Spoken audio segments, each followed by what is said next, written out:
ideas in terms of the production tracks, how generally the problems that you're dealing with in terms of how they actually sound. Typically, not always, but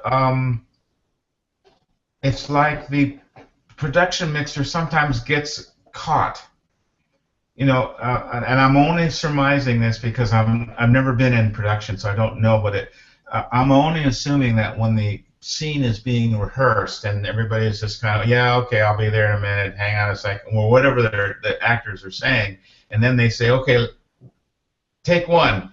All of a sudden, they just jump up on the dialogue, and it sounds like the production maker is caught off guard, and he quickly puts down. So I'll get these levels, you know, as that.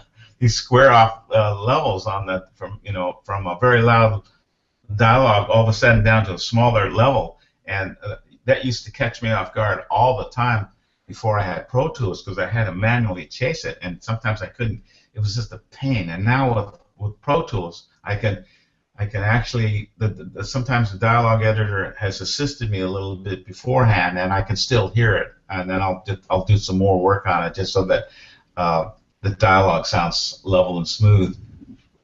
And then, you know, there's the use of body mics, which are lavaliers. They're just, you know, a problem, especially if they're wearing like a silk or, you know, the really noisy fabrics. So that every time they move, you hear this shh. It just drives you crazy. So I prefer overhead mics. But sometimes, I mean, there was some films that when I listened to the overhead, they actually filmed the, you know, particularly this, I can't think of the name of the movie, but all you heard was the freeway roar. So I elected to go with the body mics to clean it up a little bit, and then you know, so now you get this chesty dialogue sound, and everybody sounds the same in terms of their spatial. In the scene, and it's difficult to add space with a chest mic. Yeah, those are the problems I sort of run into.